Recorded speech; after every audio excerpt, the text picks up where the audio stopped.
आलोक जी, स्वागत है आपका एबीपी गंगा पर जुड़ने के लिए। मैं स्नेहलता, जरा बताइए कि इस पर लोग कह रहे हैं कि या तो फिर रिटर्निंग ऑफिसर की गलती मढ़ी जा रही है, या ये कहा जा रहा है कि वोटर लिस्ट में जब नाम है तो ये है। कोई कीर्ति कोल से अभी तक बात नहीं कर पाए समाजवादी पार्टी से।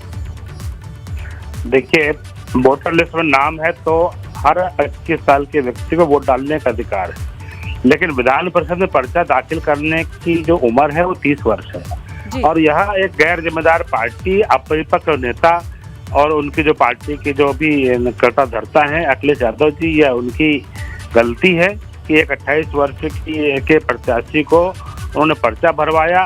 पहली बात, उनको पर्चा भरवाना ही नहीं चाहिए था, क्योंकि वो कहीं से उनकी पार्टी जीत नहीं रही है।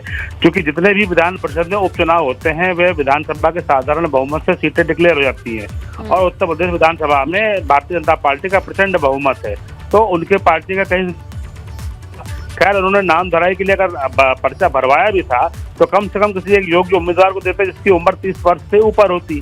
तो यह तो एक बहुत ही, मैं ये कहूँगा कि अपरिपक्वता ही कहूँगा नेतृत्व की के बारे में, कि उनको नियमों की जानकारी नहीं है, कैसे उन्होंने 5 साल शासन किया था और अब कैसे वो आगे राजनीति करेंगे, यह एक बड़ा प्रश्न चिन्ह खड़ा होता है।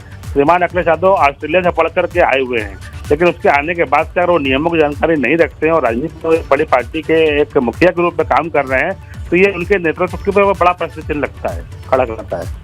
और लेकिन उनसे पूछने पर रिटर्निंग ऑफिसर की जिम्मेदारी कह दे रहे हैं कि वो तो सारे पर्चा मिलान करते हैं, कागजों को चेक करते हैं। कैसे एक्सेप्ट कर लिया गया? देखिए, रिटर्निंग ऑफिसर पे इल्जाम लगाना ये दूसरी बड़ी हास्यास्पद बात है। रिटर्निंग ऑफिसर आपके पेपर देखता है और उसको रिसीविंग देता है। रिटर्निंग ऑफिसर के पास जब जांच करने का जब उसको समय मिलता है, जब पर्चा जांचा जाता है, उसकी तिथि नियत होती है और जो उस दिन जांचा गया नियमों के आधार पर चेक किया गया और रद्द कर दिया गया। आखिर कागजों को चेक करने के लिए तो वक्त लिया जाता है। बिल्कुल सही बात है। देखिए, हर नामांकन की तिथि होती है, फिर नामांकन तिथि के बाद पर्चा जांचने की तिथि होती है, नाम वापसी की तिथि होती है, उसके बाद चुनाव की तिथि होती है। इस 4-5 प्रक्रियाओं के तहत चुनाव किया जाता है। तो अब रिटर्निंग ऑफिसर को समाजवादी पार्टी का एजेंट तो है नहीं कि उनका पर्चा ठीक कराएगा और गलत कराएगा।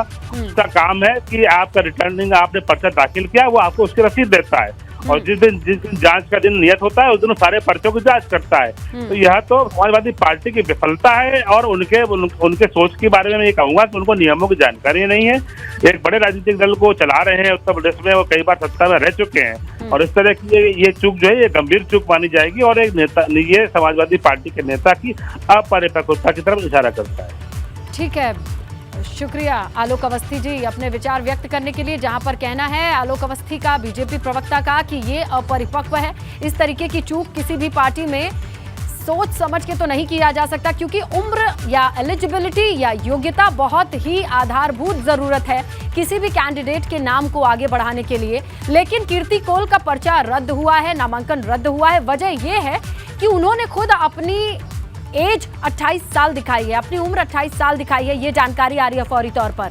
ऐसे में उनका नामांकन रद्द होता है, क्योंकि न्यूनतम उम्र की जो सीमा है वो 30 साल है और कीर्ति 30 की नहीं है।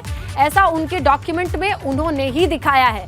आज जब डॉक्यूमेंट वेरिफिकेशन का दिन आया तो बड़ी खबर ये आ रही है कि इनके डॉक्यूमेंट में ये दिखाया गया कि 28 साल की हैं और ऐसे में इनकी उम्र 30 साल नहीं है। पर्चा इसलिए खारिज किया गया। तो ये बड़ा मामला है।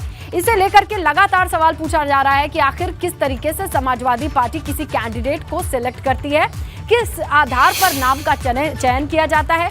क्या जल्दबाजी में यह फैसला ले लिया गया? क्या ये चूक थी या चूक भी जानबूझ करके की गई थी? ये तमाम चीजें अब लोगों के जहन में हैं।